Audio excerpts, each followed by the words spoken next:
அதிகாரம் 15வது வசனம் 16வது வசனத்தை வாசிக்கப் போகிறேன். பிறகு நான் ஆதியாகமத்தை வாசிக்கப் போகிறேன்.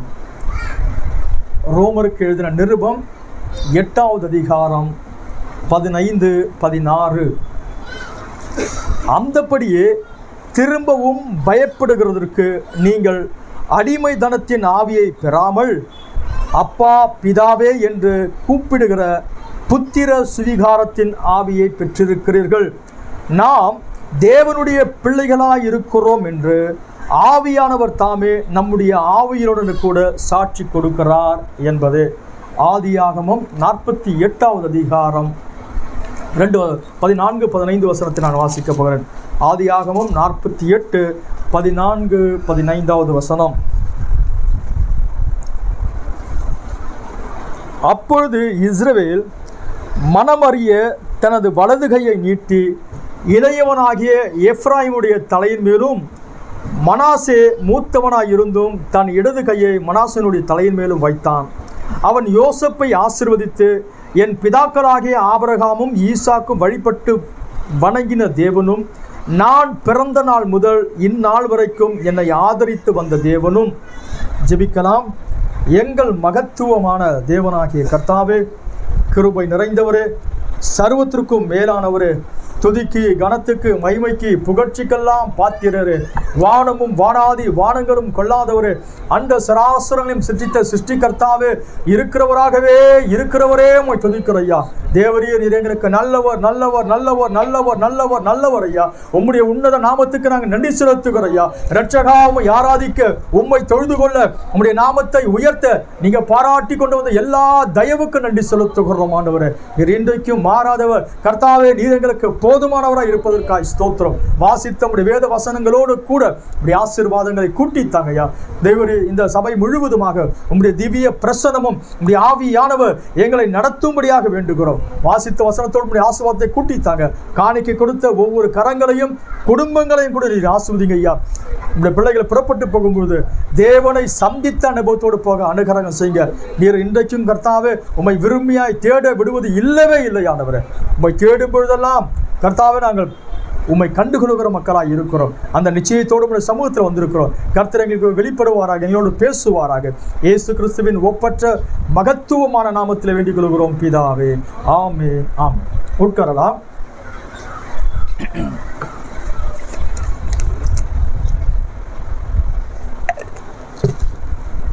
கர்த்தருடைய மகாபரிசுத்தமான நாமத்திற்கு மகிமை உண்டாகட்டும். ஒரு சுருக்கமான தேவனுடைய வார்த்தையை பார்த்து மிக வேகமாக சீக்கிரமாக நான் முடிச்சிட விரும்புகிறேன். ரோமருக்கு எழுதின நிருபம் 8வது அதிகாரம் 15வது வசனம் யாராவது ஒரு வாசிக்கலாம். பிறகு நம்ம செய்திக்குள்ளாக போக விரும்புகிறேன். அந்தபடி திரும்பவும் பயப்படுகிறதற்கு நீங்கள் அடிமைத்தனத்தின் ஆவியை பெறாமல் அப்பா பிதாவே என்று கூப்பிடப்படுகிற புத்திர சுவிகாரத்தின் ஆவியை பெற்றீர்கள். போதும். அப்போஸ்தலனாகிய பவுல் தன்னை குறித்து அவர் சொல்லும்போது இப்படியாக சொல்லுகிறார், நான் தேவனுடைய ரகசியங்களுக்கான உக்கிரகக்காரனாக இருக்கிறேன். வார்த்தை கவனிக்கணும். ஒரு அழகா சொல்றாரு பாருங்க, நான் தேவனுடைய ரகசியங்களுக்கான உக்கிரகக்காரன். அதாவது தேவன் காலகாலமாக எதையெல்லாம் மறைத்து வைத்துக் கொண்டிருக்க ஆரம்பித்தாரோ அல்லது மறைமுகமாக தேவன் எதையெல்லாம் செய்தாரோ அதையெல்லாம் தேவன் தம்முடைய அனந்த ஞானத்தில் அவர் வைத்திருந்தார். இந்த மகத்தான ரகசியங்களை தேவன் தம்முடைய மக்களுக்கு வெளிப்படுத்தும்படியாக அந்த ரகசியத்துக்கான ஒரு பொறுப்பாளியாக தான் முதல் தூதனாக இருக்கக்கூடிய அப்போஸ்தலனாகிய பவுலை தேவன் தெரிந்து கொள்ள ஆரம்பித்தார். ஆகையினால இந்த 7 சபையும் பவுலுடைய உபதேசத்துல தான் ஆதாரப்பட்டு இருக்கிறது. பவுலுடைய ஊழியத்தை மேன்மையாக பேசின ஒரே ஒரு மனுஷன், எல்லாரும் பேசினாங்க, ஏன்னா பவுலை தவிர வேற யாரும் அந்த ஊழியத்துக்கு வர முடியாது. ஆனால் பவுலை குறித்து மிக சரியாய் புரிந்து கொண்டவர் யார் அப்படி பார்த்தோம்னா, முதலும் முடிவுமாய் இருக்கக்கூடிய அந்த நிலையில் இருந்த நம்முடைய காலகட்டத்தில் தேவன் எழுப்பின புறஜாதியருக்கு எழுப்பின அந்த தீர்க்கதரிசி. ஏன்னா ஒரு வட்டம் அப்படி வட்டமா ரவுண்டா வர நேரத்தில் ஆரம்பம் எப்படி இருக்குதோ முடிவு அப்படி இருந்தால் தான் இணைக்க முடியும். அது போல ஆரம்பம் எப்படி துவக்கம் இருந்ததோ அதுதான் முடிவா இருக்கணும். ஆகையினால பவுல் எதையெல்லாம் சபைக்கு சொன்னாரோ அதை எல்லாமே இன்றைக்கு கடைசி காலத்துல இன்னும் பவுல் சொல்ல விட்டதை, உதாரணத்துக்கு பவுல் சொல்றாரு, கிறிஸ்துக்குள்ளாக ஒரு மனுஷன் எனக்கு தெரியும், அவன் 14 வருஷத்துக்கு முன்னாடி 3வது வானம் வரைக்கும் போனாரு. அவர் சரீரத்தில் இருந்தாரா, சரீரத்துக்கு புறம்பா இருந்தாரா தெரியல. அங்க அவர் மனுஷர் பேசப்படாத வார்த்தைகளை கேட்டதாக சொல்லுகிறார். 14 வருஷம் வரைக்கும் அவர் எதையும் சொல்லல. காரணம், அது அன்னைக்கு அந்த காலத்துக்குரிய வெளிப்பாடா இல்லாதபடினால தேவன் அதை தடுத்து வைக்க ஆரம்பித்தார். யோவானுடைய காலகட்டத்திலும் கூட பல காரியங்களை யோவானை பார்த்து அதை முத்திரை போடு என்று தேவனாகிய கர்த்தர் சொன்னார். ஆனால் நாம வாழுகிற இந்த காலம் முடிவின் காலமாக இருக்கிறபடினால இன்னைக்கு தேவன் காலகாலமாக எதையெல்லாம் மறைச்சு வச்சுட்டு இருந்தாரோ அது எல்லாவற்றையும் தம்முடைய மனவாட்டிக்கு வெளிப்படுத்தப்படுகிற ஒரு காலமாக இருக்கிறபடினாலே 7ஆம் தூதனுடைய சத்தத்தின் நாட்களிலே அவன் எக்காலம் ஊத போகிற போது தேவனுடைய ரகசியங்கள் எல்லாமே வெளிப்படும். பிசாசு யாரு? காலகாலமா மக்கள் புரிஞ்சுக்கிட்ட விதம் வேற. அந்திகிறிஸ்து யாரு? காலகாலமா மக்கள் புரிந்து கொண்ட விதம் வேற. ஆனால் இந்த காலகட்டத்தில் தேவன் எல்லாவற்றையும் திரை நீக்கி காண்பிக்க ஆரம்பித்தார். தேவன் யாரு? அவரை திரை நீக்கம் செய்ய ஆரம்பித்தார். பிசாசு யாரு? அவனை திரை நீக்கம் செய்ய ஆரம்பித்தார். அந்திகிறிஸ்து யாரு? அதை தேவன் திரை நீக்கம் செய்ய ஆரம்பித்தார். ஆகையினால இந்த தேவனுடைய ரகசியங்களுக்கெல்லாம் உக்கிரகாரனாக இருக்கக்கூடிய அவர் ரோம சபைக்கு, புறஜாதி சபைக்கு நிருபத்தை எழுதுகிறார். ஏறக்குறைய ஒரு 16 அதிகாரம் இருக்குன்னு நினைக்கிறேன். ரோமர் நிருபம் ஏறக்குறைய 14 புத்தகங்களை எழுதின பவுல். அவருக்கு நிகர் வேற யார் வர முடியாதுங்க ஐயா. மிகப்பெரிய அறிவாளி, கிறிஸ்துவுக்காக தன்னையே அர்ப்பணித்த ஒரு மனுஷன், எங்க தீர்க்கதரிசினால புகழப்பட்ட ஒருத்தர். இதுக்கு சொல்லுவாரு, நான் 6வது பரிணாமத்துக்கு போயே நான் அதெல்லாம் பார்த்தேன்னா பவுல் 3வது வானம் வரைக்கும் போயிட்டு அவர் எதையெல்லாம் பார்த்திருப்பாரு. என்னுடைய செய்தி கூட பவுலுடைய அந்த உபதேசத்தை தான் அஸ்திபாரப்பட்டு இருக்கிறது. தேவன் அவரை தான் தேவனுடைய ரகசியங்களுக்கான உக்கிரகாரனாக தேவன் எழுப்ப ஆரம்பித்தார். நான் அடிக்கடி சபைக்கு சொல்றது போலவே யோவானுக்கு ஒரு தூதன் தான் அந்த வெளிப்படுத்தின விசேஷத்தை குறித்து வியாக்கியானப்படுத்திக்கிட்டு போறார். அந்த காட்சியெல்லாம் பார்த்த பிறகு யோவான் முடிவில் அது தேவனா தான் இருக்கணும் அப்படி நினைச்சுக்கிட்டு நேரா போய் அவருடைய கால்களில் விழுகிற நேரத்தில் அவர் சொன்னா, அப்பா எழுந்துரு, நானும் உன்னை போல உன்னுடைய சகோதரரை போல கர்த்தருக்கு ஊழியம் செய்கிற ஒருவன், தேவனை தொழுதுகோள் என்று சொல்ல ஆரம்பித்தார். நான் இப்போ எதுக்கு இந்த வார்த்தையை சொல்றேன் அப்படி பார்த்தோம்னா, இந்த காட்சியை பவுல் தேவன் பார்ப்பதற்கு அனுமதி கொடுத்திருந்தானா பவுல் பார்த்து ஆச்சரியப்பட்டு இருப்பார். ஏன்னா பவுல் மிகப்பெரிய அறிவாளி, பல மொழிகள் தெரியும், மிகப்பெரிய அறிவாளி. பவுல் பேசினதுனா ஒன்றும், ஆனால் பவுல் பேசினார்னா அவர் சொல்றாரு, இந்த மனுஷன் ஞானத்தில் அவர் வரவே இல்லை. அவர் சொல்றாரு, தேவன் தீர்க்கதரிசி சொல்றாரு, தேவன் அவரை சேதம் கட்ட ஆரம்பித்தார். ஆகையால்தான் தேவனுடைய வெளிப்பாடு கூட வர ஆரம்பித்தார். அந்த பவுல் தீர்க்கதரிசியை பார்த்தது ஆச்சரியப்பட்டு போவார். ஏன்னா தீர்க்கதரிசி படிப்பறிவு இல்லாத ஒரு மனுஷன், அவருக்கு பவுலை போல எல்லாம் தெரியுமா? எதுவும் தெரியாது. ஆனால் தேவ ஆவியானவர் இந்த பாத்திரத்தில் இருந்து மகத்தான காரியங்களை சபைக்கு, தம்முடைய ஜனங்களுக்கு வெளிப்படுத்த ஆரம்பித்தார். இப்ப நம்ம விஷயத்துக்கு வரலாம். இங்க என்ன சொல்ல வர்றார் அப்படி பார்த்தோம்னா, அந்தபடியே திரும்பவும் பயப்படுகிறதுக்கு நீங்கள் அடிமைத்தனத்தின் ஆவியை பெறாமல் அப்பா பிதாவே என்று கூப்பிடுகிற புத்திர சுவிகாரத்தின் ஆவியை பெற்றீர்கள். அப்ப இந்த அடாப்ஷன், புத்திர சுவிகாரத்தை பெறுவதற்கு முன்னாடி நாம பயப்படுகிற நிலையிலே அடிமை தனத்தின் ஆவியை பெற்றிருக்கிறோம் அல்லது அடிமை தனத்தில் வாழ்ந்து கொண்டிருக்கிறோம். இயேசு சொன்னார், பாவம் செய்கிற எவனும் பாவத்துக்கு அடிமையா இருக்கிறான். பூமியில பிறந்த அத்தனை பேரும் இயேசுவை அறியாம, இயேசு கிறிஸ்து ரத்தத்தில் பாவ மன்னிப்பை பெற்றுக்கொள்ளாத யாரா இருந்தாலும் அவர்கள் அடிமையாக இருக்கிறாங்க. யாருக்கு அடிமையா இருக்கிறாங்க?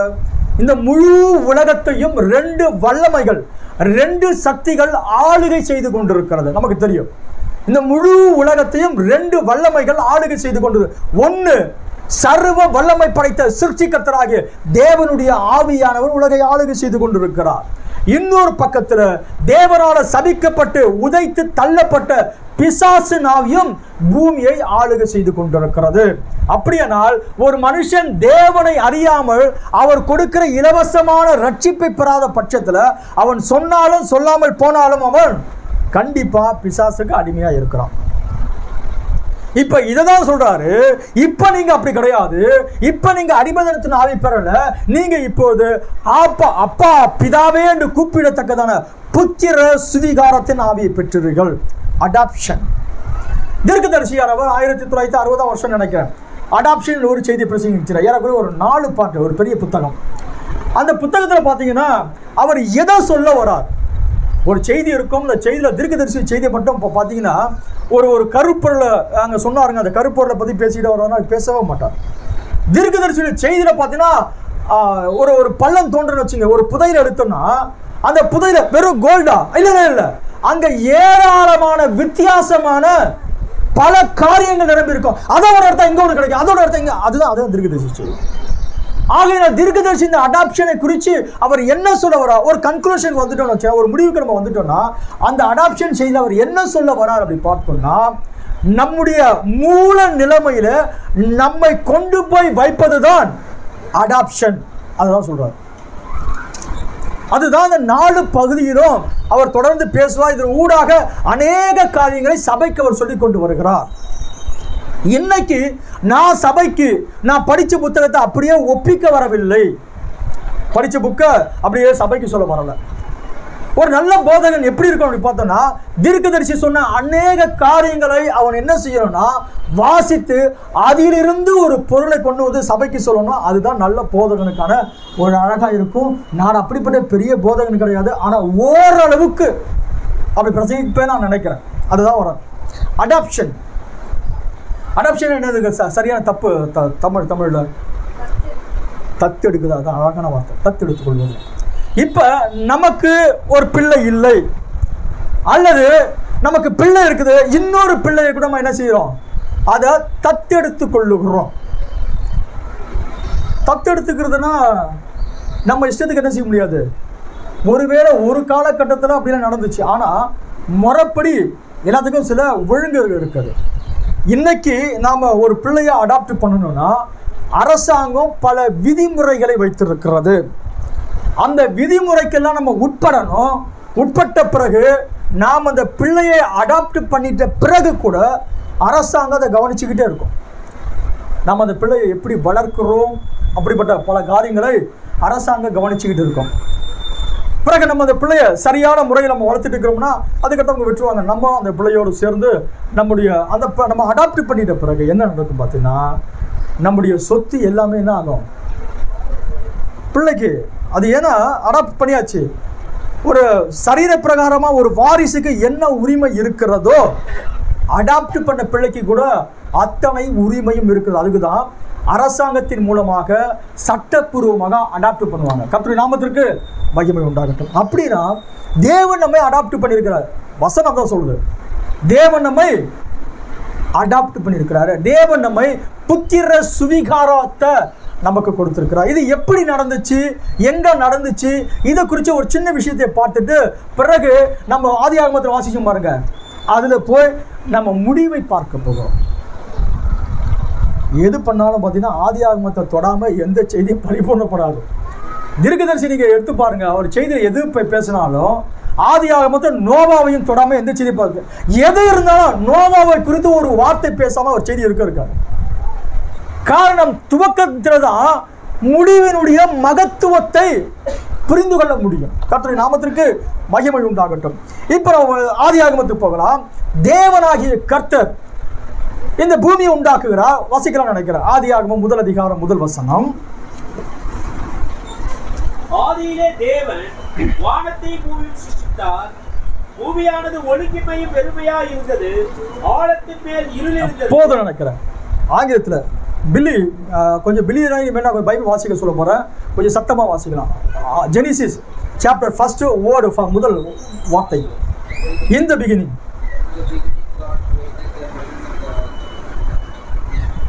In the beginning God created heaven and earth. ஆங்கிலத்தை பாருங்க எப்படி இருக்கு பாருங்க. தேவன் ஆதியிலே வானம் கிடையாது. நீங்க நல்லா புரிஞ்சுக்கிறீங்க.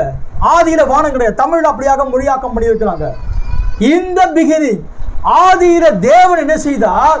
பரலோகத்தையும் பூமியையும் உண்டாக்கினார். வசனம் என்ன சொல்கிறது? அவர் முதலாவது பரலோகத்தை உண்டாக்கினார். பரலோகத்துக்குரிய தேவனாகிய கர்த்தர், பரலோகம் எப்படி இருக்கிறது அதை குறித்து முழு விவரத்தையும் விளக்கத்தையும் தேவன் நமக்கு சொல்ல வேண்டிய அவசியம் கிடையாது. இந்த பிகினிங் ஹெவன் அண்ட் எர்த், பூமியை எப்படி உண்டாக்குனா அதை குறித்து தான் தேவன் நமக்கு மிக விரிவான விளக்கமான காரியத்தை நமக்கு சொல்லித் தராரு. கொஞ்சம் பசங்களுடைய வால்யூம் கொஞ்சம் கம்மி பண்ணிடுங்க, சத்தம் கொஞ்சம். என்ன சொல்றாரு? முதலாவது அவர் பரலோகத்தை உண்டு பண்ணினார். பரலோகத்தில் ஆயிரக்கணக்கான தூத கணங்கள் இருந்தது.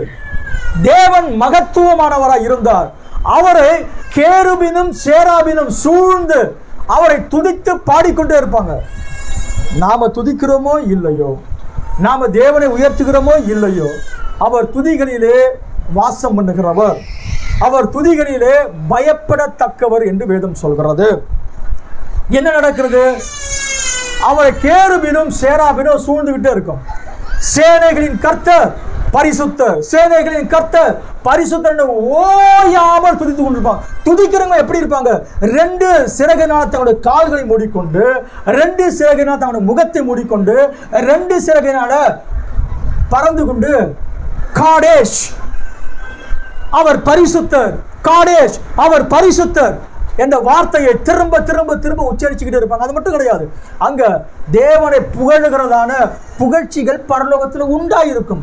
அவர் எல்லா காலகட்டங்களிலும் துதிகளிலே வாசம் பண்ணுகிறவராக இருக்கிறாரு. அவர் போய் நம்ம பாட்டை கேட்கிறாரு பாருங்க, பெரிய விஷயம். ஒரு விஷயம் உங்களுக்கு தெரியுங்களா? நான் வீட்டில் அடிக்கடி ஒரு விஷயத்த சொல்வேன். எங்கள் வீட்டில் நம்ம கிறிஸ்துவ பாட்டெல்லாம் நம்ம வீடு கேட்போம். கிறிஸ்துவ பாடல்கள் நம்முடைய குடும்பங்களில் கிறிஸ்துவ பாடல் துணிக்கணும். அதுபோல் வீட்டில் எந்த நேரமும் டிவியை போட்டுட்டு டிவி சேனலை பார்த்துட்டு இருக்காதீங்க. தேவனுடைய பிரசன்னம் நம்முடைய குடும்பங்களில் நம்முடைய வீடுகளையும் ஆளுகை செய்யணும்னா தேவனுக்குரியது வீட்டில் இருந்தால் தான் தேவனுடைய பிரசன்னம் இருக்கும். அப்போ எங்கள் வீட்டில் காலையில் பாட்டு போட்டுருவோம், பிறகு சாயங்காலம் பாட்டு போடுவோம், பிறகு செய்தி போட்டு சத்தத்தை கேட்டுக்கிட்டு இருப்போம். ஒரு விஷயம் மட்டும் எங்கள் 2 பேருக்கு ஒரு விஷயம் பிடிக்கும். என்ன அப்படி பார்த்தீங்கன்னா, சில பேர் பார்த்தீங்கன்னா அழகாக பாடக்கூடிய நல்ல சிங்கர் இருக்கிறாங்க. நம்ம கிறிஸ்துவ மக்கள் நல்லா இனிமையான குரல் உடையவங்களாக இருக்காங்க. நல்லதுதான். என்னை பொறுத்தளவுக்கு அப்படிப்பட்ட பாடல்களை நாங்கள் கேட்பதை விட பரிசுத்த ஆவியை பெற்ற ஊழியக்காரங்க இருக்காங்க பாருங்க, அவங்கள போல ரொம்ப இனிமையாக பாட முடியாது. நீங்கள் புரிஞ்சுக்கணும் விரும்புகிறேன். அவங்கள போல அவ்வளோ இனிமையாக பாட முடியாது, ஆனால் பாடுவாங்க. ஆனால் அவங்களுக்கு இவங்களுக்கு ஒரு பெரிய வித்தியாசம் தெரியுங்களா? நீங்கள் தேவனுடைய பிரசாதத்தை உணர்ந்துக்கணும். இவன் தேவனை உணர்ந்து தேவனை அனுபவித்து பாடும்பொழுது தேவ பிரசனம் இருக்கும். ஆனால் பாடுகிறதையே ஒரு தொழிலாக வச்சுருக்கிறவங்க பாடுற பாட்டில் அது பாடலாம், நல்லா சிஸ்டர் நல்லா பாடுங்க, பிரதர் நல்லா பாடுறாரு, அவங்க நல்லா பாடு கேட்கலாமா? ஒழிய திருக்கதரிசி தான் சொல்கிறாரு, பாடல்களுக்கு பெரிய பயிற்சி கொடுத்துட்டு முகமெல்லாம் அப்படியே ஊதா நிறத்தில் மாறி உச்ச ஸ்தாதியில் பாடுற அந்த பாட்டு எனக்கு விருப்பம் இல்லை. நான் சொல்றேன் சொல்றாரு.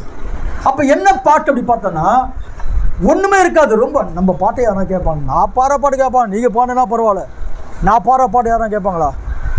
ஒருவேளை குழந்தை தூங்குறதுக்கு நான் பாட்டு பாடினேன்னா குழந்தை அள்ளறி அடிச்சுட்டு எழுந்துரும். என் தொண்டை அப்படி இருக்குது. ஆனால் தெய்வம் அதை ஏற்றுக்கிறாருன்னா எனக்கு தெரியும், அவரை உள்ளத்தின் ஆழத்திலிருந்து அவரை ருசித்து பாட முடியும்.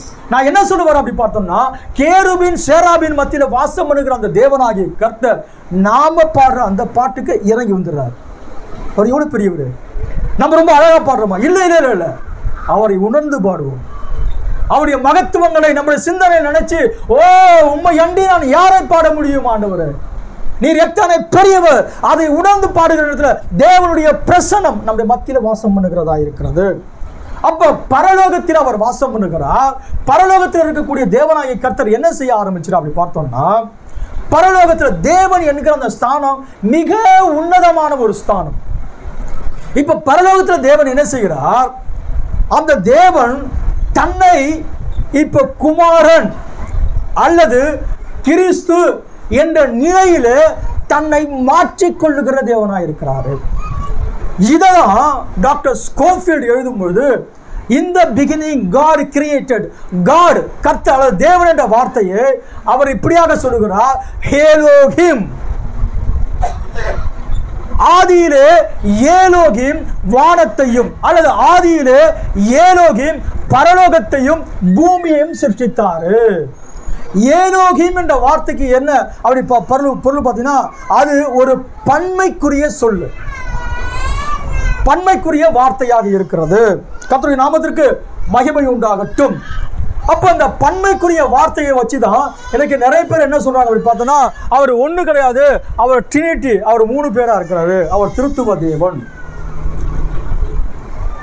இல்லை ஐயா, ஒரே தேவன் ஒவ்வொரு காலகட்டத்தில் தன்னை ஒவ்வொரு விஷயத்துக்கு நேராக தன்னை மாற்றிக்கொள்ளுகிற தேவனாக இருக்கிறாரு. கர்த்தருடைய நாமத்திற்கு மகிமை உண்டாகட்டும். இப்போ இந்த ஏலோகிம் என்ன செய்கிறாரு? பரலோகத்தையும் பூமியை உண்டாக்கிட்டார். இந்த பரலோகத்தை ஆளுகை செய்வதற்கு, பரலோகத்துக்கு மிகப்பெரிய பரலோகம் முழுமையா ஆளுகை செய்யும் யாருடைய கட்டுப்பாட்டுக்குள்ள இருக்குது அப்படி பார்த்தோம்னா கிறிஸ்து சொல்ற பாருங்க, அல்லது குமாரன். குமாரன் தான் கிறிஸ்து. இந்த கிறிஸ்து என்ற அந்த நிலையில தான் முழு பரலோகமும் அவருடைய கட்டுப்பாட்டு கீழ் இருக்கிறது.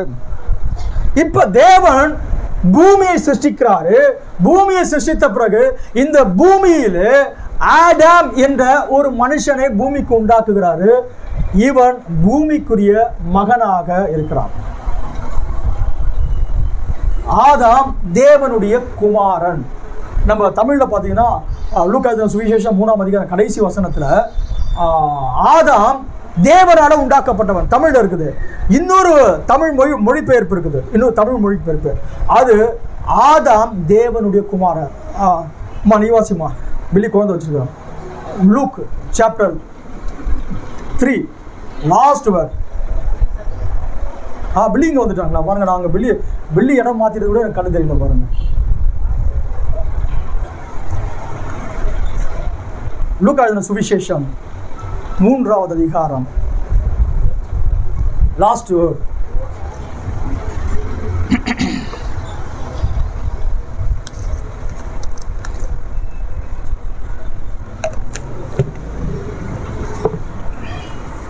கடைசி வசனம்.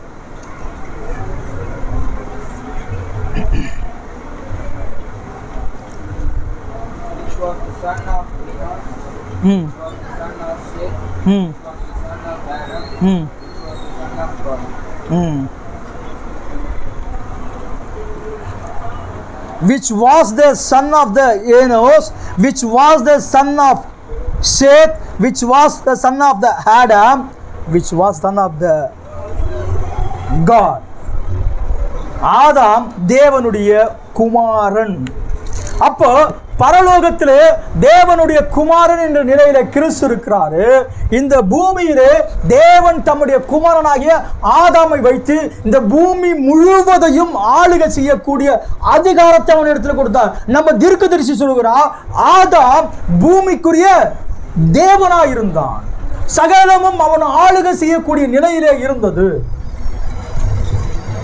அப்படியே போயிட்டு வந்து எத்தனை வருஷம் போச்சு எனக்கு தெரியல. நான் அடிக்கடி சொல்றது போலவே கொஞ்ச காலமான பிறகு ஆதாமுடைய துணையை தேவனாகிய கர்த்தர் அவனுக்கு உண்டாக்கி கொடுத்தார். 2 பேரும் எத்தனை வருஷம் வாழ்ந்தாங்கன்னு தெரியல. இப்படி பல வருஷங்கள் ஆன பிறகு சாத்தானுடைய சொல்லை ஏவாள் கேட்டார். ஏவாளுடைய சொல்லை ஆதாம் கேட்டு தேவனுடைய வார்த்தையிலிருந்து விழுந்து போன பிறகு மனுக்குலம் தேவனுடைய அந்த ஆதி நிலைமையை இழந்து போக ஆரம்பிச்சாங்க. நித்திய ஜீவனை இழந்து போயாச்சு. தேவனோடு கூட இருந்த ஐக்கியத்தை இழந்து போன பிறகு ஆதாம் இப்போது யாருக்கு அடிமையாயிட்டான் அப்படி பார்த்தோம்னா சாத்தானுக்கு அடிமையாக்கப்பட்டான். பவுல் தான் சொல்றாரு, நீங்க இப்போது அடிமைத்தனத்தின் ஆவியை பெறாமல். எங்க அடிமைத்தனத்தை பெற்றுட்டுனா ஆதாம் எப்பொழுது தேவனுடைய வார்த்தைக்கு கீழ்ப்படியாமல் போனானோ அன்னைக்கே அவன் சாத்தானுக்கு அடிமையாக்கப்பட்டிருக்கிறான். ஒரு தமிழ்நாட்டில் ஒரு பழமொழி சொல்லுவாங்க, எத்தனை பேருக்கு ஞாபகம் இருக்குன்னு தெரியல. ஆட்டுத்தோல் இடத்த கேட்டு சொல்லுங்க, யாராச்சும் தெரியுங்களா? பாருங்க, உங்களுக்கு தான் இந்த பழமொழிலாம் தெரியும். பழமொழியில் அது உண்மைதான். அது ஆட்டுத்தோல் இடத்த கேட்டு தெரியலையா? ஆண்கள் பகுதியில் என்ன தெரியுங்களா, ஆட்டுத்தோல் இடத்த கேட்டுட்டு கோட்டையை பிடிச்சிட்டான், வேற ஒன்றும் கிடையாது. வெள்ளைக்காரன் அங்கேருந்து வந்த பிறகு நம்ம முஸ்லீம் ராஜாலாம் தான் பாருங்கள், அவங்ககிட்ட வந்து அங்கேருந்து சென்ட்டு பாட்டில் கண்ணாடி அதெல்லாம் காட்டி காட்டி ஐயாவை அப்படியே மயக்க வச்சுட்ட பிறகு கடைசி அவங்ககிட்ட கேட்டான், ஐயா ஒன்றும் வேண்டாம், ஒரு ஆட்டுத்தோல் இடத்த கொடுங்க அப்படி சொன்னானா. அது எந்த அளவுக்கு உண்மை நமக்கு தெரியாது. பிறகு அவன் கோட்டையை பிடிச்சிட்டான். இவன் அவனுக்கு கப்பம் கட்டுகிற அளவுக்கு போயிட்டான். வெள்ளைக்காரனுக்கு இவன் கப்பம் கட்டுகிற அளவுக்கு போயாச்சு. நான் என்ன சொல்ல வரேன்னா, அப்படிதான் சாத்தான் ஆடாமை ஏமாற்றி அவனை அடிமையாக்க ஆரம்பிச்சிட்டான். மனுக்குலம் முழுவதுமாக அடிமையாக்கப்பட்ட பிறகு இப்போது மரணத்தை பிசாசு மனுக்குலத்திற்கு அறிமுகப்படுத்தி வைக்க ஆரம்பிச்சான். மரணம் தேவனால உண்டாக்கப்பட்ட ஒண்ணு கிடையாது. மரணத்துக்கு அதிகாரி பிசாசு என்று நம்ம பார்க்கிறோம். ஆகையினால மரணத்தை பிசாசு அறிமுகப்படுத்தி வச்சுட்டு பிறகு மரித்தவரை எல்லாம் தன்னுடைய கட்டுப்பாட்டுக்குள்ளாக கொண்டு வர ஆரம்பிச்சுட்டான். இப்ப மனுக்குள்ளம் விழுந்து போச்சு. தேவனுக்கு தெரியாதா? தேவனுக்கு ஆதியும் அந்தமும் தெரியும். அவர் தான் தேவன். ஏதோ ஒரு காரியம் நடந்த பிறகு அதை பார்த்து ஐயோ அப்படி நடந்துச்சு அப்படி கவலைப்பட மாட்டாரு. நான் அடிக்கடி சொல்ற மாதிரி தேவன் என்கிறவர் எப்படி இருக்கணும்னா, அவருக்கு ஆதியும் அந்தமும் தெரியணும். அவருக்கு முதலும் முடிவும் தெரிஞ்சாதான் அவர் தேவனாக இருக்கிறாரு. சில பேர் இப்போ கூட சொல்லுவாங்க, இயேசு கிறிஸ்துடைய வருகை யாருக்கு தெரியாதுங்களா? சாத்தானுக்கு, இயேசுவுக்கு தெரியாது. என்னுடைய வருகை எனக்கு தெரியாது, பிதாவை தவிர என்னுடைய வருகை தெரியாது. அந்த வசனத்தை இன்னைக்கு கூட சொல்லிட்டு இருக்கிற ஊழியக்காரங்க இருக்கிறாங்க. என்னை கேட்டீங்கன்னா அவருடைய வருகை அவருக்கு தெரியும், அவர் எப்படி எனக்கு தேவனாக முடியும்? எப்போ அவருடைய வருகையை அவருக்கு தெரியும்னா அவர் எனக்கு எப்படி தேவனாக இருக்க முடியும்? அது எப்போது அவர் மனுஷகுமாரா இருந்தார் பாருங்க, அது வரைக்கும் தான் அது பிதாவுடைய அனந்த ஞானத்தில் இருந்தது. பிதாவு என்ற அந்த ஸ்தானத்தில் மறைக்கப்பட்டு இருந்தது. இன்னைக்கு இவர் ஜெயம் கொண்டு பிதாவுடைய இடத்துக்கு போயாச்சு. இன்னைக்கு அந்த வசனத்தை சொல்லக்கூடாது, நம்ம தப்பு வசனத்தை புரிஞ்சுக்கிட்டு இருக்கிறோம். அப்படின்னா என்ன அர்த்தம்? அப்படி பார்த்தோம்னா வேதத்தை நம்ம சரியாய் புரிந்து கொள்ளக்கூடிய நிலையில் இருக்க வேண்டும். கர்த்தருடைய நாமத்திற்கு மகிமை உண்டாகட்டும். இப்ப என்ன நடக்கிறது? சாத்தான் ஆடாமை அடிமையாக்கிட்ட பிறகு தேவனாகிய கர்த்தர் சாத்தான் அடிமையாக்கிட்டேன், நான் தோற்று போயிட்டேன். இல்லை, அவன் செய்வான், தேவனுக்கு தெரியும். தீர்க்கதரிசி அவர் சொல்றாரு, கவனிங்க. அப்படி மனுக்குலம் விழுந்து போனால்தான் தேவனுக்குள்ளாக பல தன்மைகள் இருக்கிறது. அவர் ஹீலரா இருக்கிறார், அவர் சுகமளிக்கிறவராக இருக்கிறாரு, அவர் ஆலோசனை கர்த்தராக இருக்கிறாரு, அவர்கிட்ட பல குணலட்சணங்கள் இருக்குது. ஒரு பரிபூர்ணமான ஒரு மனுஷன் இருப்பானா அவனை சுகமாக்க வேண்டிய அவசியம் கிடையாது. இப்ப நம்ம எல்லாம் தேவனுடைய ராஜ்யத்துக்கு போன பிறகு அப்போ நான் போய் பாஸ்டா இருப்பேனா? ஏன்பா பாஸ்டர் ஓரம் போய் உட்காரப்பா, நமக்கு யாரும் பாஸ்டர் தேவை கிடையாது. இந்த பூமி இருக்கிற வரைக்கும் நம்ம பாஸ்டர் இதெல்லாம் தேவையா இருக்கிறது. கர்த்தருடைய நாமத்திற்கு மகிமை உண்டாகட்டும். ஆகையினால ஒரு பரிபூர்ணமான மனுஷன் இருக்கும்போது தேவன் தம்முடைய குணலட்சணங்களை வெளிப்படுத்த முடியாது என்பது தேவனுக்கு தெரியும். அப்போ மனுக்குலம் விழுந்து போகணும். விழுந்து போன பிறகு தேவன் யார் என்பதை வெளிப்படுத்துவார். விழுந்த மக்களை திரும்ப அந்த மூல நிலைக்கு கொண்டு போவார். ரெஸ்டோரேஷன், திரும்ப அளிக்கப்படுதல், பழைய நிலைமைக்கு கொண்டு போவதுதான் தேவன் காலகாலமாக தம்முடைய சிந்தனையிலே மறைத்து வைத்திருந்ததான ஒரு மகத்தான திட்டமாக இருந்தது. மனுக்குலம் விழுந்து போயிடுச்சு. பூமிக்குரிய தன்னுடைய பிள்ளை, பூமிக்குரிய தன்னுடைய மகன் விழுந்து போன பிறகு இப்போது இந்த மகனை திரும்ப அந்த பழைய நிலைக்கு நேராக கொண்டு வரணும். அதுக்கு தேவன் என்ன செஞ்சிட்டாரு? கொஞ்ச நேரம் ஆலோசனை பண்ணிட்டு தூதரெல்லாம் கூப்பிட்டு நம்ம என்ன செய்யலாம் ஆலோசனையா? இல்லை, அவரே ஆலோசனை கர்த்தர். இப்படி நடக்கும் என்பது தேவன் இந்த மனுஷனை உண்டாக்குவதற்கு முன்னாடி இந்த எல்லா திட்டங்களையும் கூட தேவன் ஏற்கனவே செஞ்சு வச்சிருக்காரு. நம்ம வாழ்க்கையில கூட எதுவும் தற்செயலா நடக்காது. நீங்க நல்லா புரிஞ்சுக்கோங்க. உங்க வாழ்க்கையில தற்செயலா இல்லை, உனக்கு தற்செயலா இருக்கும். தேவனுக்கு அது ஏற்கனவே தெரியும். தேவன் ஆதியும் அந்தமும் அறிந்தவராக இருக்கிறார். தேவன் துவக்கமும் முடிவும் அறிந்தவராக இருக்கிறார். நம்முடைய வாழ்க்கையிலும் கூட தேவன் எதையும் தற்செயலா செய்வது கிடையாது. எல்லாமே ஏற்கனவே திட்டமிடப்பட்ட ஒன்று. கர்த்தருடைய நாமத்திற்கு மகிமை உண்டாகட்டும். இப்போ தேவன் என்ன செய்யறாருன்னா, விழுந்து போன இந்த பூமிக்குரிய தன்னுடைய மகன், அவருடைய சந்ததியை திரும்ப பழைய நிலைமைக்கு கொண்டு வரணும்னா யார் அனுப்பலாம்? தேவதூதரை கூட அனுப்பலாம். அதை பார்க்கிலும் தானே வரணும். நான் அடிக்கடிக்கு இப்படி யோசிப்பேன். நான் வேற ஒரு கதையை சொன்னா அந்த ரெக்கார்டிங் ஆகிட்டு தான் அந்த கதையெல்லாம் சொன்னா நல்லா இருக்காங்க நினைக்கிறேன். முல்லைக்கு பாரி தேர் கொடுத்தாரு, நமக்கு தெரியும், நம்ம படிச்சிருப்போம். அவர் எங்கேயோ பிரயாணப்பட்டு போய்கிட்டே இருக்கிறாரு. முல்லை செடி அதுக்கு ஒன்றும் இல்லாமல் எங்கேயோ படர்ந்து இருக்குது. அவர் பார்த்தார். பார்த்த பிறகு தன்னுடைய தேரை அங்கே விட்டுட்டு அந்த கொடியெல்லாம் அது மேலே படர விட்டுட்டு நடந்து அரண்மனைக்கு போனாராம். ஏப்பா அதுவா நல்ல காரியம்?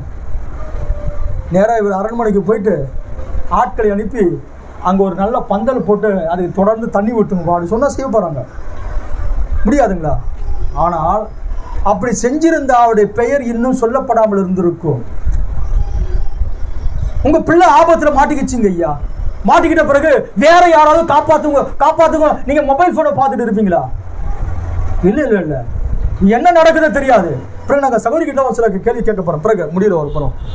இல்ல என் பிள்ளைய மற்றவங்க காப்பாற்ற என்னால முடியறது இல்லையோ நான் ஓடி போய் என் பிள்ளைய காப்பாற்றுவேன். அதுதான் தேவன். அப்ப தேவன் என்ன செய்ய ஆரம்பிச்சாரு? இந்த பூமிக்குரிய மகன் விழுந்து போயிட்டான். அவனை பழைய நிலைக்கு கொண்டு வருவதற்காக பரலோகத்தில் இருக்கார் பாருங்க. அவர் யார்? பவுல் சொல்றாரு. ஒரு வசனத்தை வாசிக்கலாம். கொலோசியருக்கு எழுதிய நிருபம் 1 அதிகாரம் 15-16.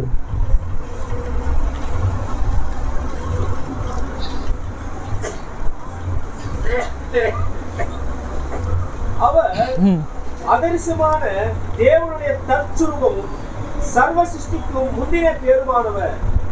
ஏனென்றால் அவருக்குள் சகலமும் சிருஷ்டிக்கப்பட்டது, பரலோகத்தில் உள்ளவைகளும் பூலோகத்தில் உள்ளவைகளும் ஆகிய காணப்படுகிறவைகளும் காணப்படாதவைகளுமான சகல வஸ்துக்களும் சிங்காசனங்களும் கர்த்தத்துவங்களும் துரைத்தனங்கள் ஆனாலும் அதிகாரங்கள் ஆனாலும் சகலமும் அவரை கொண்டும் அவருக்கென்றும் சிருஷ்டிக்கப்பட்டது. சகலமும் அவரை கொண்டு அவருக்கென்றும் சிருஷ்டிக்கப்பட்டது. பவுல் சொல்றார் பாருங்க.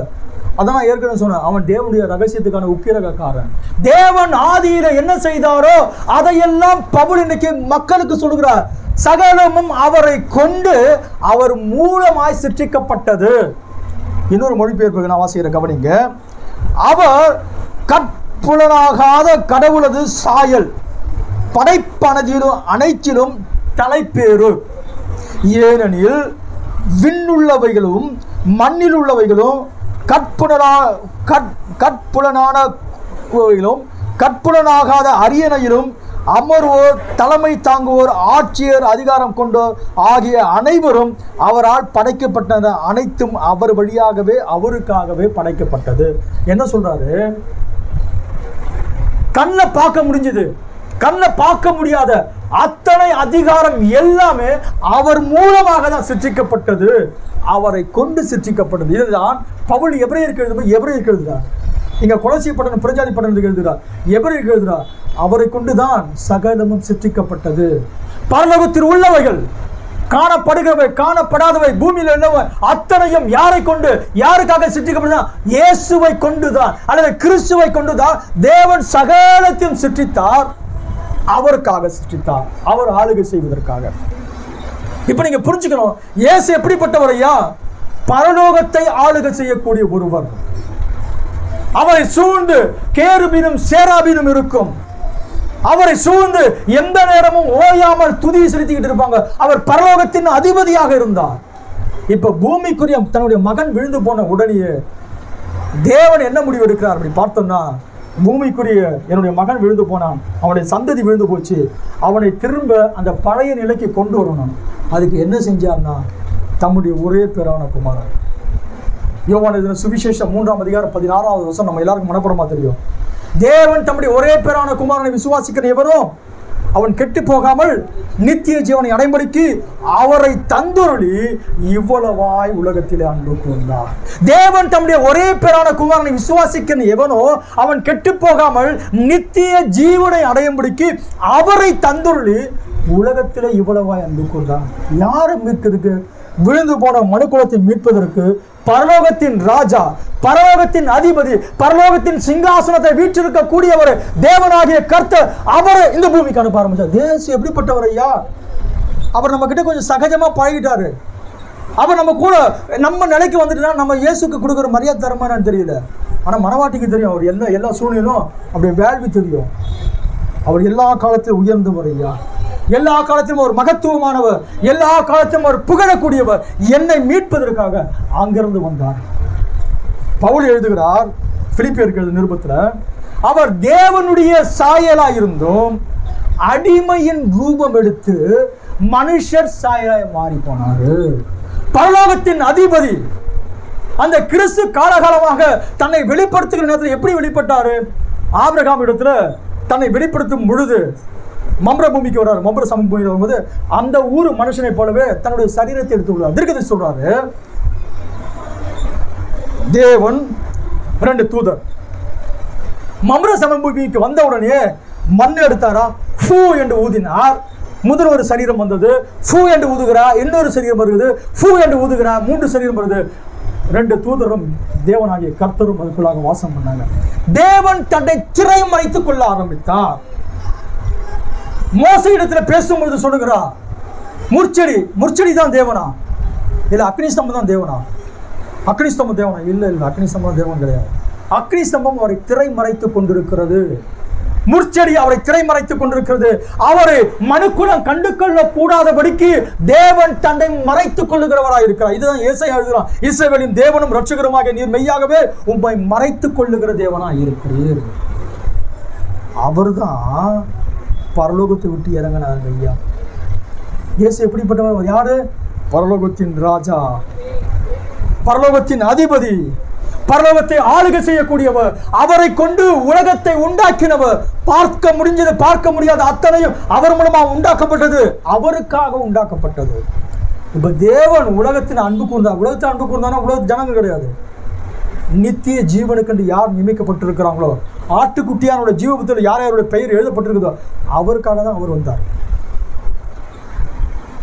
பரலோகத்தை விட்டு இறங்கி பூமிக்கு வராரு. இன்னைக்கும் அவரை புரிஞ்சுக்க முடியல. அவருடைய சொந்த ஜனங்க இருந்தாங்க, 12 கோத்திரம் அவருடைய சொந்த ஜனங்க. அவரு கூட அவரை ஏற்றுக்க முடியல. காரணம் என்ன அப்படி பார்த்தோம்னா, பிரதர் பேனம் தீர்க்கதரிசி சொல்றாரு, அவருடைய எளிமை, அவருடைய எளிமை, அவருடைய எளிமை. இன்னும் சொல்றாரு, ஒரு பைபிள் பண்டிதர் பிரதர் பேனத்திட்ட பேசும்போது சொன்னாரு, பிரதர் பேனம், நம்முடைய வேதாகமம் எல்லாம் சரியான விதத்தில் மொழிபெயர்க்கப்படாமல் போயிற்று. ஒரு வேத பண்டிதர் பிரதர் பேனத்திட்ட பேசுறாரு. அவர் சொல்றாரு, என்ன சொல்றாரு அப்படி பார்த்தோம்னா, இயேசு பேசின மொழி எப்படி இருந்துச்சு அப்படி பார்த்தோம்னா, அரபிக் மொழி தான். எனக்கு அரபிக் மொழி தான் அவங்க பேசுகிற மொழியாக இருந்தது.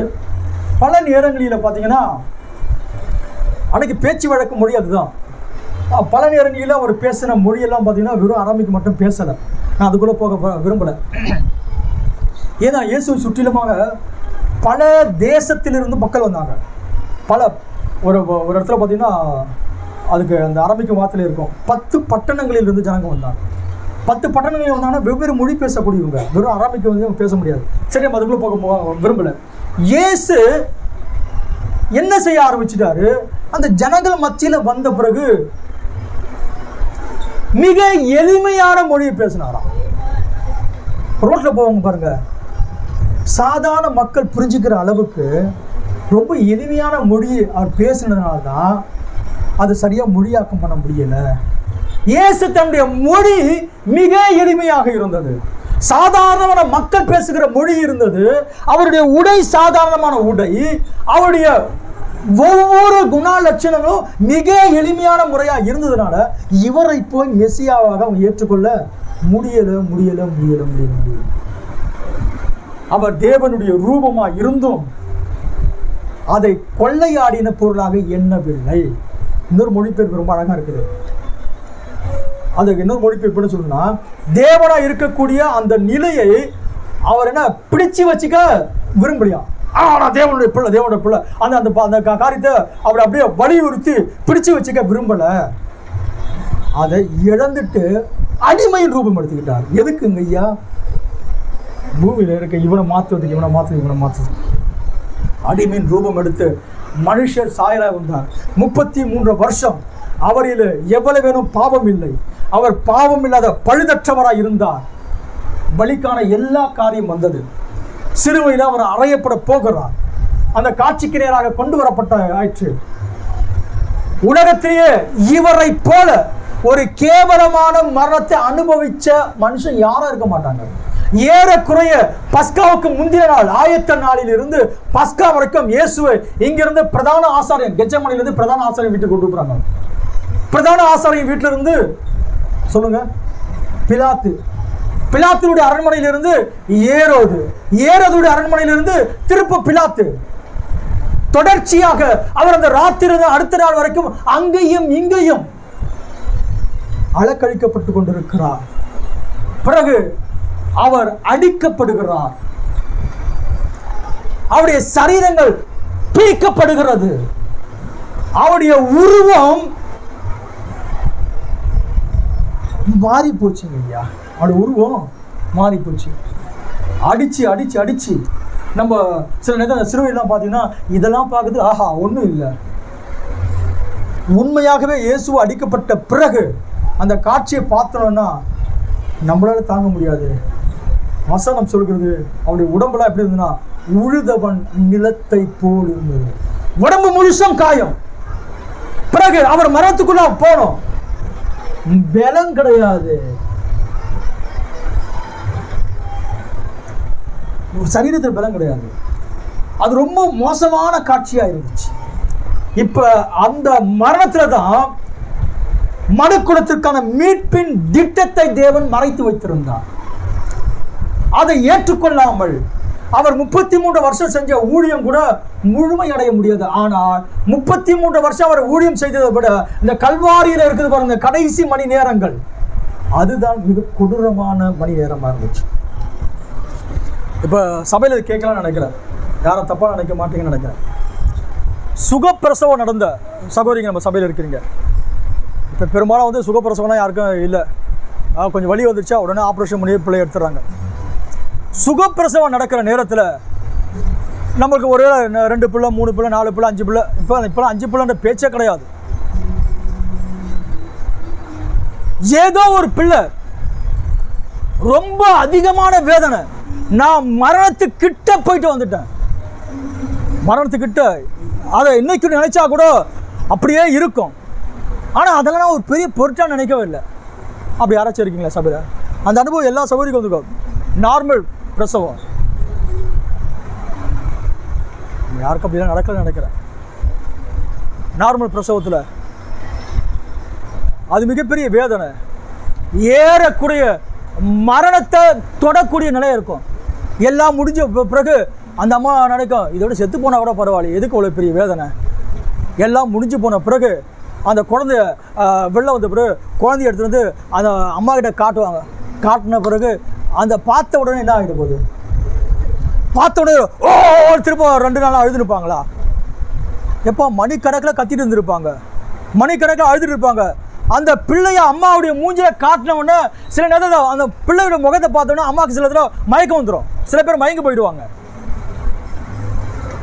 ஆனால் அதுக்கு அடுத்தது இந்த பிள்ளையை பார்த்தோம், இயேசு சொல்றாரு, இந்த வார்த்தையை இயேசு சொல்றாரு.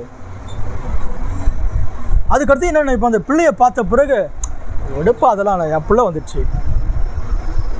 இயேசு கிறிஸ்து இந்த நம்ம பெண்கள் பட்ட அந்த வேதனையை பார்க்கலும் 10 மடங்கு 10 மடங்கு 10 மடங்கு அதிகமான வேதனைப்பட்டார். அவருடைய சரீரமெல்லாம் கிழிக்கப்பட்டது, அவருடைய சரீரமெல்லாம் பீக்கப்பட்டது. அவர் மிக வேதனைக்குள்ளாக போனார். ஒரு வசனத்தில் வாசிக்கலாம் நினைக்கிறேன். ஏசாயா தீர்க்கதரிசி புத்தகம் 53 அதிகாரம் 10வது வசனம் நினைக்கிறேன். அவரை நொறுக்க சித்தமாகி அவரை பாடுகளுக்கு உட்படுத்தினார்.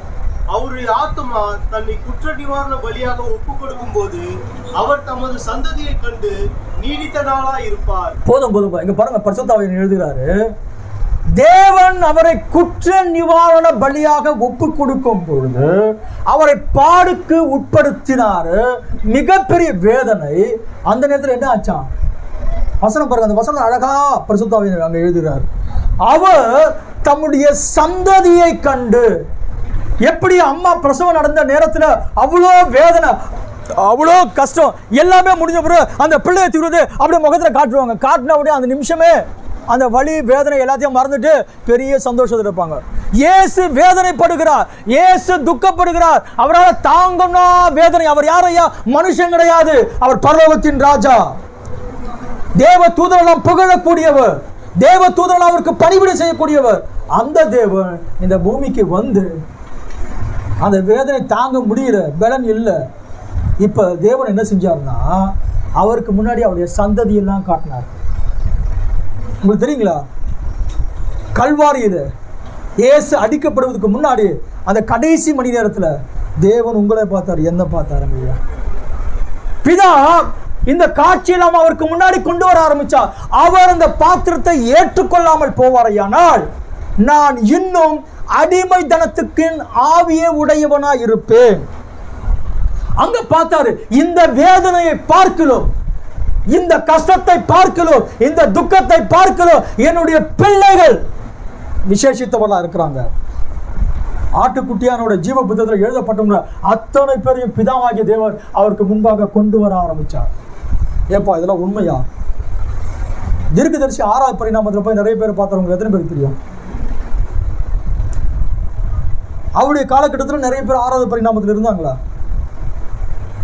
எப்போ அப்பதான் அவருடைய செய்தி வந்தது.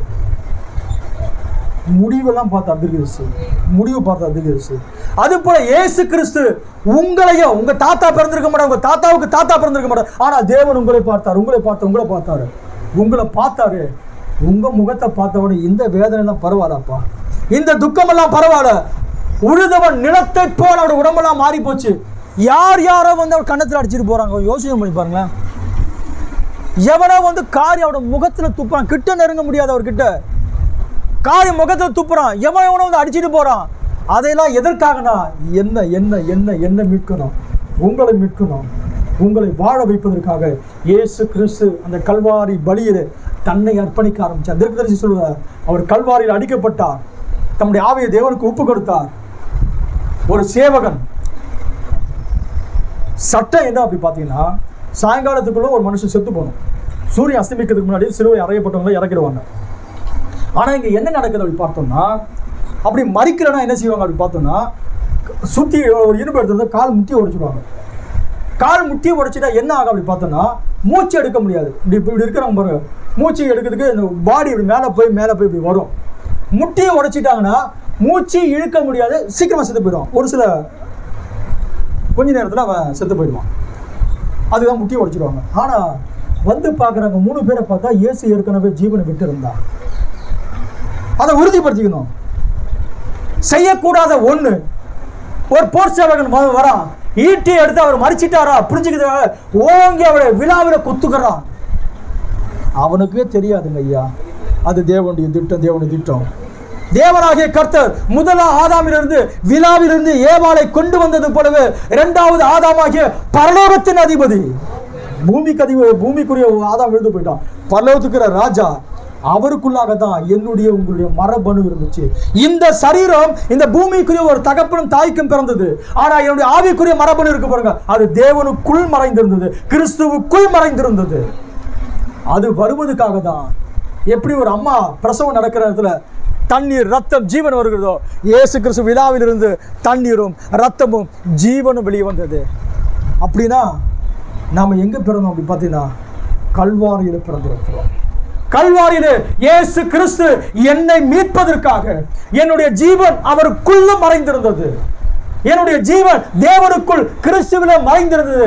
அதை வெளிப்படுத்துவதற்காக பரலோகத்தின் அதிபதி இந்த பூமிக்குரிய மிக கேவலமான மரணத்தை ஏற்று பரலோகத்தில் தான் அவர் என்னை வெளியே கொண்டு வர ஆரம்பித்தார். பரலோகத்தில் நம்ம பிறந்தாச்சு. இப்போ நாம் கிறிஸ்துவுக்குள் இருந்தோம். ஆதாமிலிருந்து எப்படி ஏவாள் வெளியே வந்தாலோ, கிறிஸ்துவில் இருக்கிற நீங்களும் நானும் வெளியே வந்தாச்சு. சரி, இதோட முடிச்சுருவோம். இப்போ நம்ம ஆதி ஆகமத்துக்கு போகலாமே, விஷயத்துக்கு வரலாம். திரும்ப நம்ம ஆதி ஆகமத்துக்கு நிறைய போவோம். வாசித்த வேத வசனத்தை வாசித்து இன்னும் ஒரு 5-10 நிமிஷம் முடிச்சுருவோம். 48வது அதிகாரம் 14வது வசனம். அப்பொழுது இஸ்ரவேல் மனமறிய தன் வலது கையை நீட்டி இளையவனாகிய எப்ராயிமுடைய தலையின் மேலும், மனாசே மூத்தவனாய் இருந்தும் தன் இடது கையை மனாசேவுடைய தலையின் மேலும் வைத்தான்.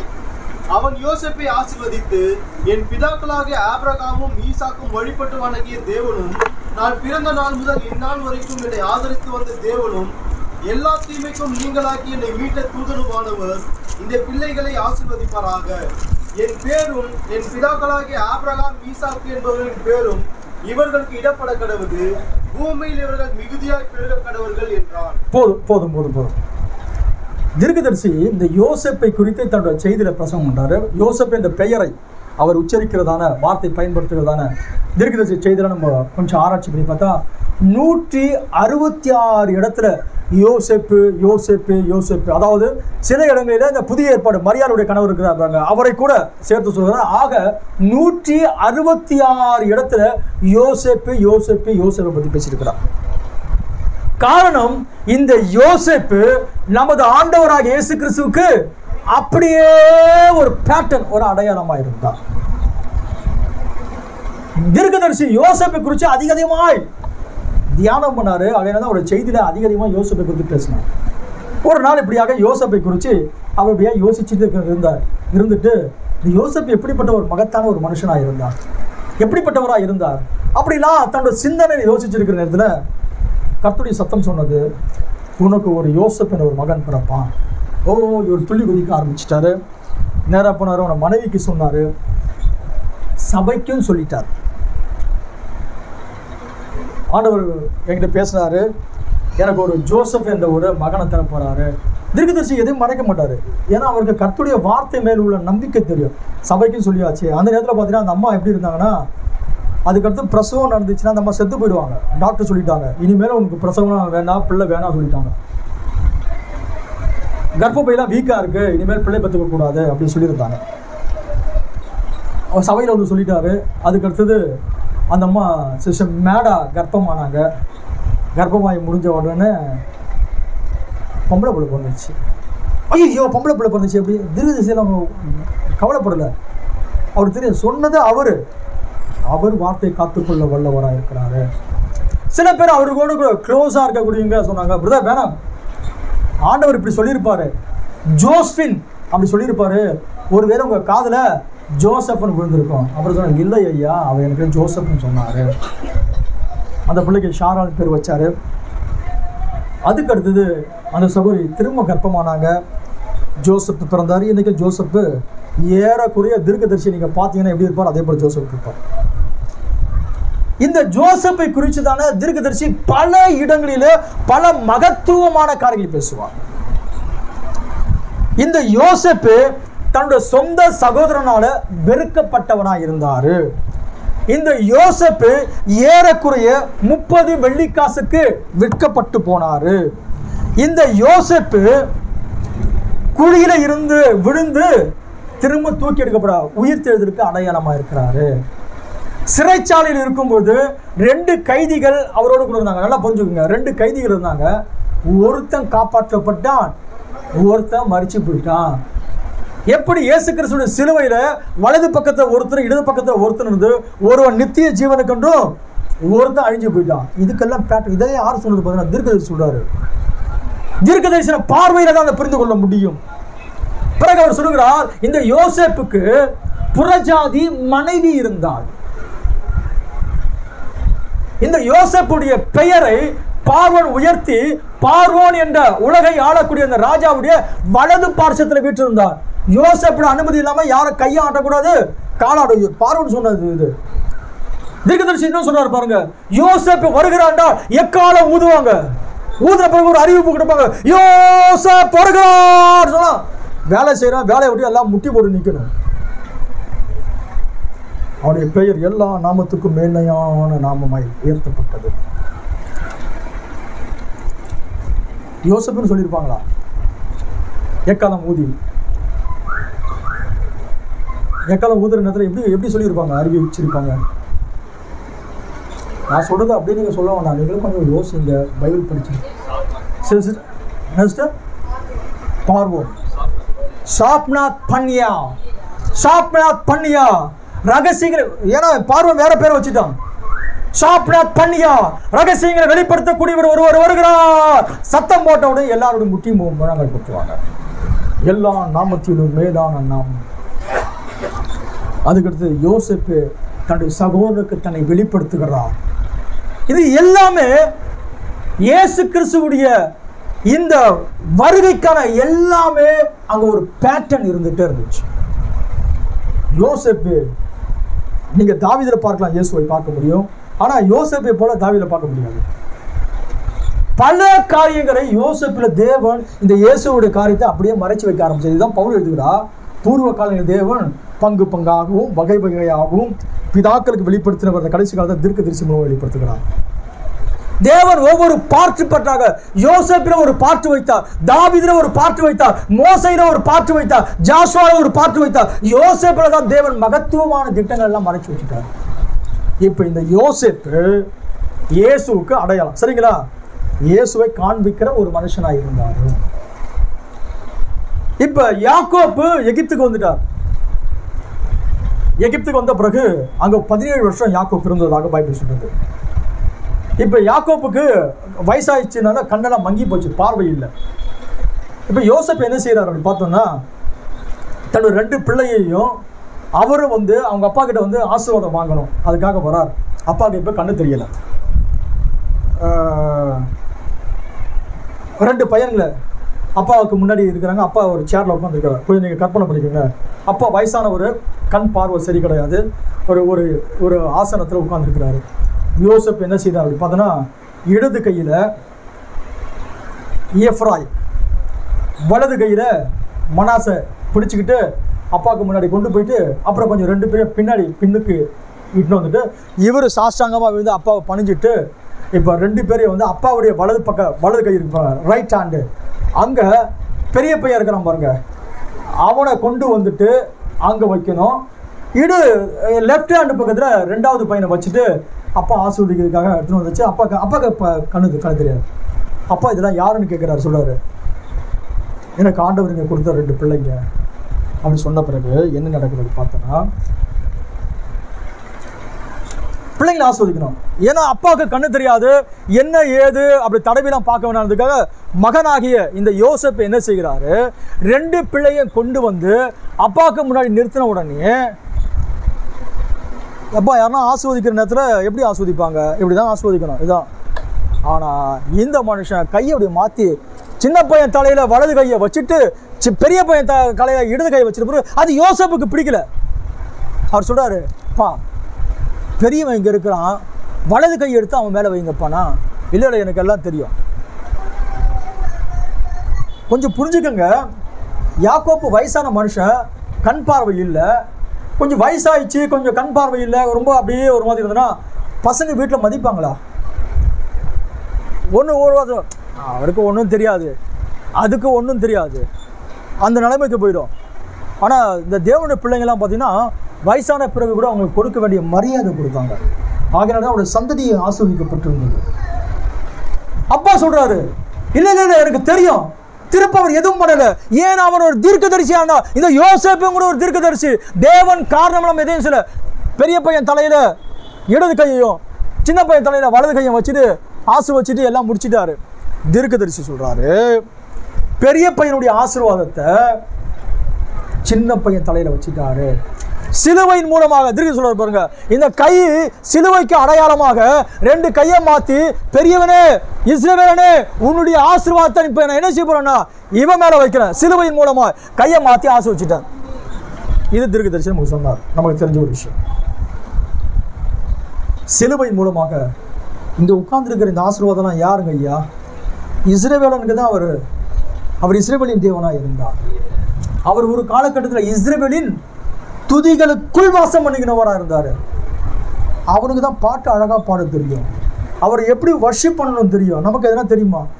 நமக்கு எதுவும் தெரியாது. இன்னொரு விஷயம் உங்களுக்கு தெரியுங்களா? உடன்படிக்கை பெட்டி இருக்கும், ஆசரிப்பு கூடாரம் இருக்கும். புறஜாதியார் ஏறக்குறைய பார்த்தீங்கன்னா எவ்வளோ தூரத்தில் இருக்கணும் பார்த்தீங்கன்னா 3000 அடி தூரத்தில் இருக்கணுமா. புறஜாதியார் எவ்வளோ தூரத்தில் இருப்பாங்க? உடன்படிக்கை பெட்டி இருந்துச்சுன்னா 3000. அப்போ நம்ம எங்கே இருப்போம்? எங்கேயோ இருக்கும். அங்கே இருந்து தான் யெகோவாவை வர்ஷிப் பண்ணணும். ஆனால் சிலுவை வந்துச்சு, அவனுடைய ஆசீர்வாதத்தை தூக்கி தேவனாகிய கர்த்தர் உங்கள் தலைமையில் வச்சுட்டாருங்க ஐயா. இப்போ வச்ச பிறகு இப்போ யாக்கோப்பு இன்னொரு விஷயத்தை சொல்கிறார், அதை தொடர்ந்து வாசிக்கலாம்னு நினைக்கிறேன்.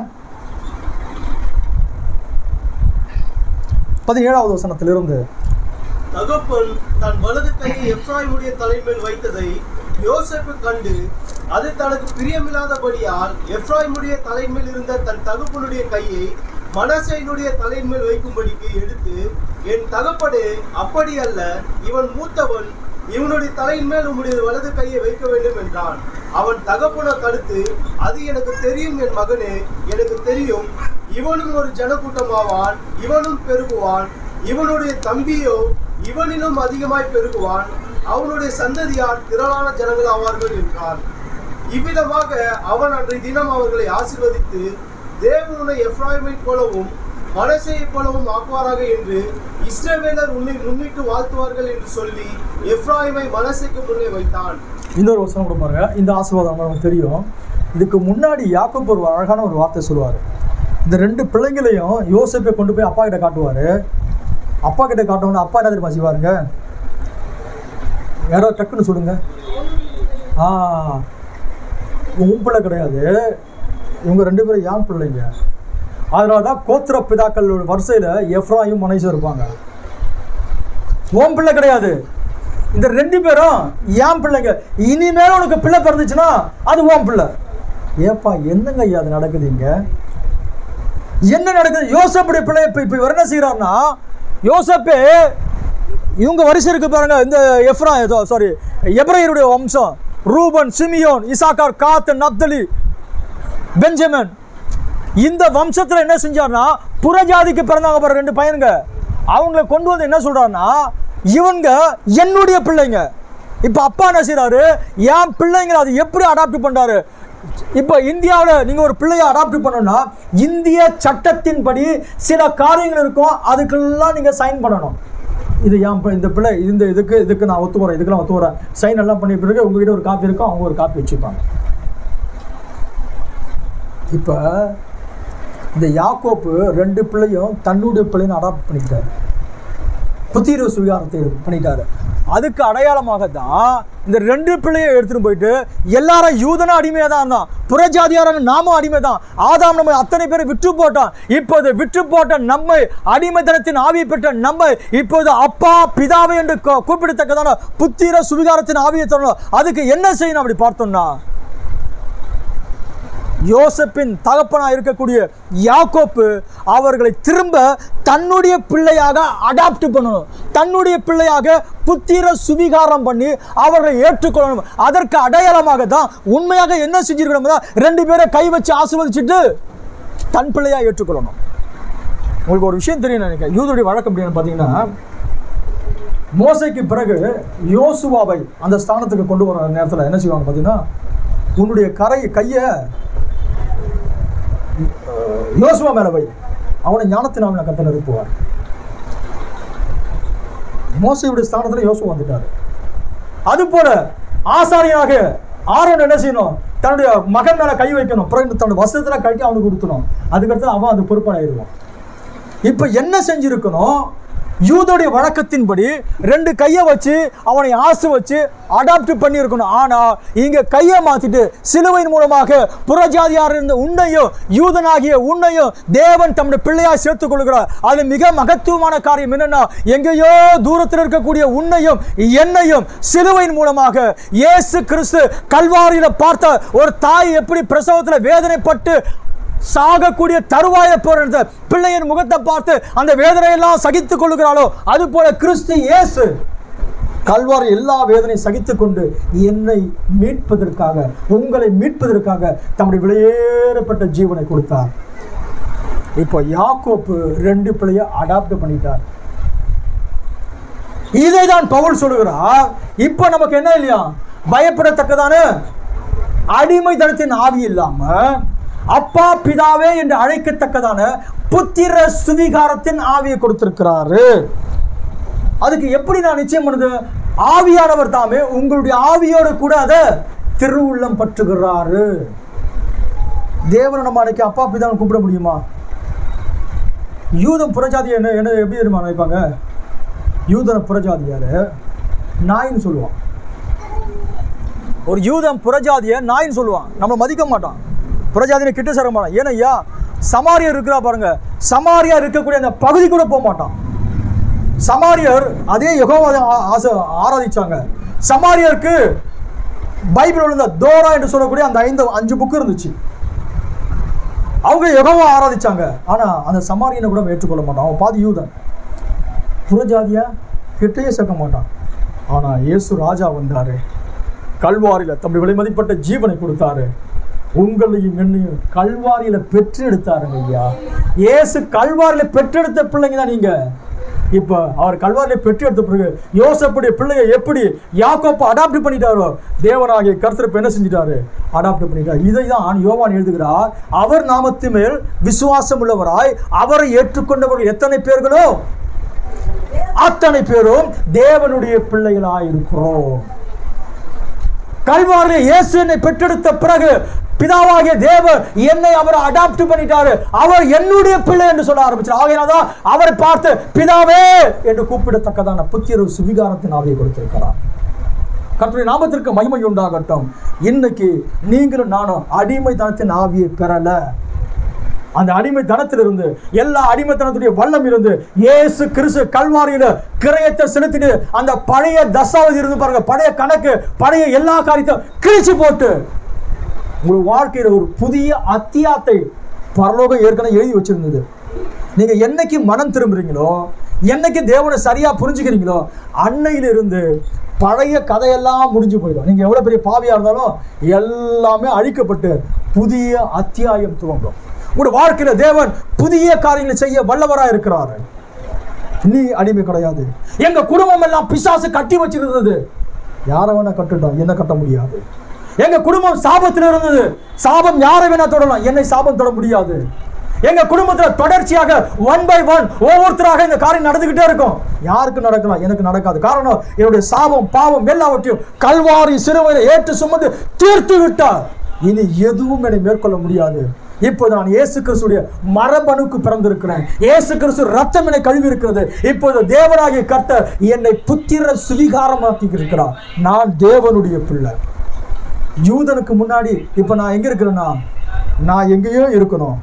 நான் ஜெயம் கொண்டு என் பிதாவின் சிங்காசனத்தில் வீற்றிருப்பது போலவே ஜெயம் கொள்கிறவன், வசனம் சொல்லுங்க, ஜெயம் கொள்கிறவன் என்னோடு கூட என்னுடைய சிங்காசனத்தில் வீற்றிருப்பான். எப்போ அவ்வளவு தூரத்தில் இருக்கக்கூடியவன் என்ன செஞ்சிட்டார்னா, இயேசு இன்னைக்கு கூப்பிட்டு வந்து அவருடைய சிங்காசனத்தில் உட்கார வச்சுட்டார். நீங்க நானும் பாக்கியம் பெற்று இருக்கிறோம். சபை இன்னும் விட்டா தூங்கிடுவோம். நம்ம சொல்லிக்கலாம், எழுந்திருக்கலாம்.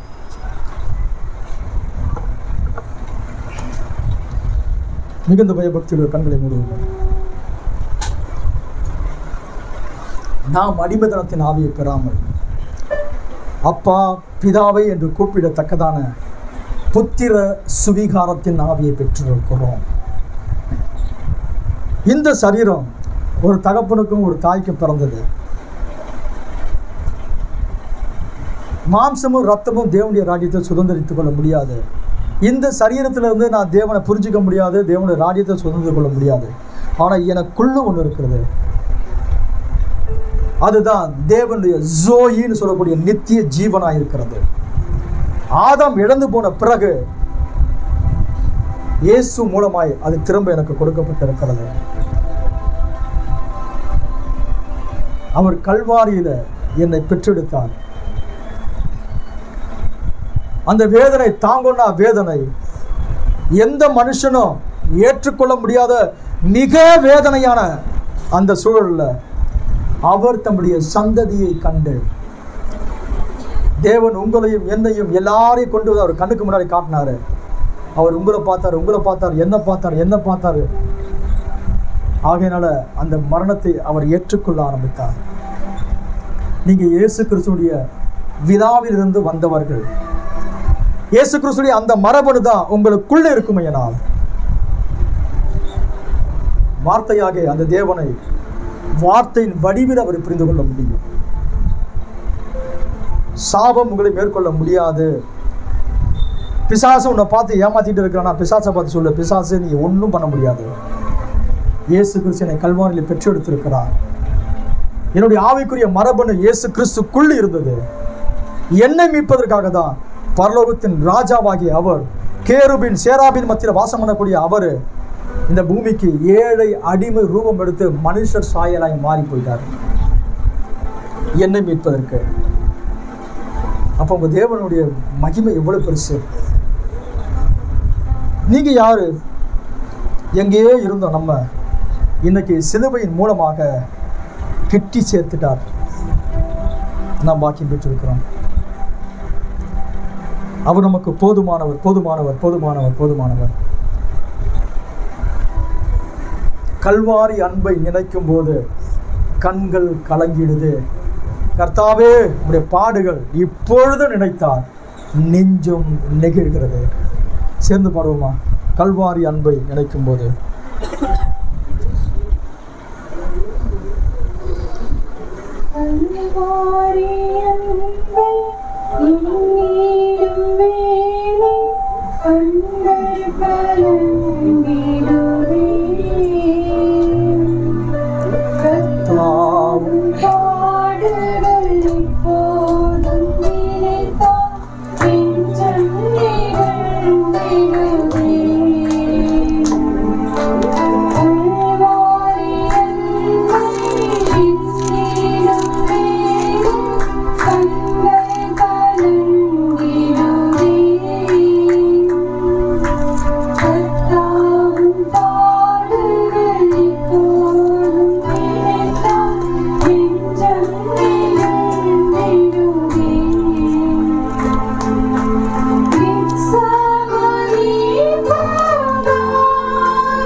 கண்கள் கலங்கிடுதே.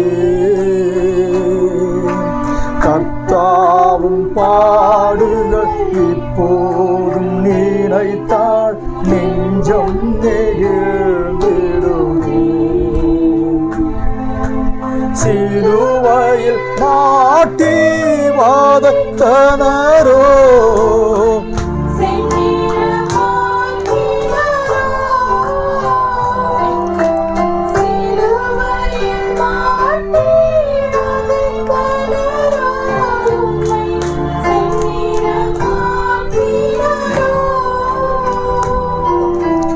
அப்போதும் அவர்க்காய் வேண்டி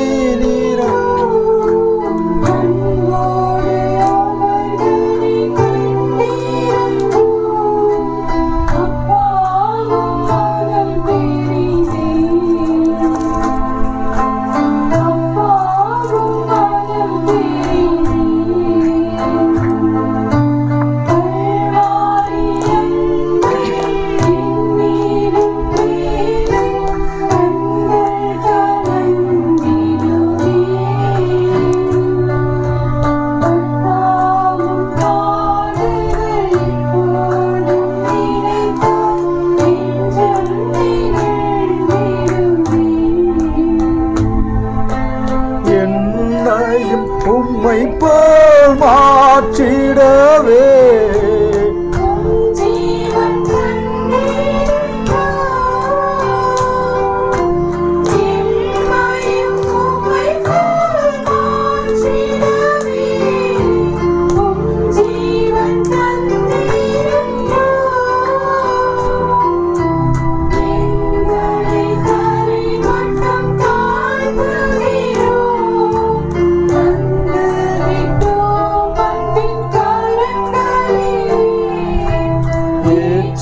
என்றும் நடத்தும், ஏற்று என்றும் நடத்தும். கல்வாரி அன்பை எண்ணிடும் வேளை கண்கள் கலங்கிடுதே. கர்த்தாவும் பாடு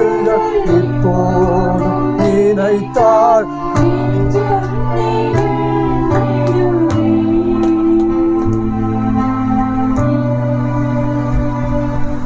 பாட்டு எழுதுறவங்க எப்படி அந்த கல்வாரியை உணர்ந்திருப்பாங்க யோசிச்சுப்பாங்க ஐயா. அவர் பரலோகத்துக்கு சொந்தக்காரர். பரலோகத்தை ஆளுவதற்காக இயேசு இருந்தார். பூமியை ஆளுவதற்கு எப்படி இந்த ஆதாம் இருந்தானோ பரலோகத்தை ஆளுகிறவர் தான் இயேசுவாக இருந்தார். அவர் தேவ தூதர் மத்தியில் இருந்தார். கேருபின் சேராபின்கள் அவரை சூழ்ந்து இருந்தது. முழு பரலோகமும் அவரை ஆராதித்துக் கொண்டிருந்தது. அந்த மகா பெரிய ராஜா என்னை மீட்பதற்கு ஏழை அடிமை ரூபம் எடுத்து மனுஷ சாயலாய் மாறினார். மிக கேவலமான மரணம், மிக கொடூரமான மரணம். அந்த காட்சிக்குள்ளாக போவதற்கு அவருக்கு பலன் இல்லை. அவர் தம்முடைய சந்ததியை பார்த்தார். தேவராகிய கர்த்தர் ஜீவ புத்தகத்தில் எழுதப்பட்ட அத்தனை பேரையும் அவருக்கு முன்பாக கொண்டு வர ஆரம்பித்தார். எல்லாரையும் பார்த்தாரு. ஒருத்தர் நான் எழுந்து போக விரும்பல. கேவலமான மரணத்துக்குள்ளாக தன்னை அர்ப்பணிக்க ஆரம்பிச்சிட்டார். தன்னை கொடுத்து நம்மை வாங்கினார். தீர்க்கதரிசி சொல்கிறாரு, நான் அவரை போல மாறுவதற்காக அவர் என்னை போல மாறிட்டார். நான் அடிமை, எங்க குடும்பம் அடிமை, பிசாசுக்கு அடிமையா இருந்தோம். என்ன பழைய நிலைக்கு கொண்டு வருவதற்காக இயேசு அடிமையின் ரூபம் எடுத்தார். அந்த தேவனை நம்ம இருக்க பற்றிக் கொள்வோமே. ரட்சிப்பு சாதாரணமானது கிடையாது ஐயா. ரட்சிப்புக்கு நீ எதையும் ஈடாக செலுத்த முடியவே முடியாது. ரட்சிப்புக்கு ஈணையாக நீ எதையும் காட்ட முடியாது.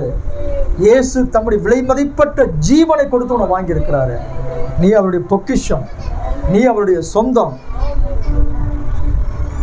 உன்னை வாழ வைப்பதற்காக தான், உன்னை பரலோகத்துக்கு கொண்டு போவதற்காக தான் இயேசு தன்னை அர்ப்பணிச்சிருக்கிறார். அவருடைய கரங்களை இருக்க பற்றி கொள்வோமே. இயேசுவை விட உன்னை அதிகமாக வேற யாரும் நேசிக்க முடியவே முடியாது. எல்லா அன்புக்கும் ஒரு அளவு இருக்கிறது. ஆனால் இயேசு கிறிஸ்து அன்புக்கு அளவே இல்லை, அளவே இல்லை, அளவே இல்லை, அளவே இல்லை, அளவே இல்லை. எல்லா அன்பும் பிரதிபலனை எதிர்பார்க்கும். நான் நேசிச்சாதான் அவரு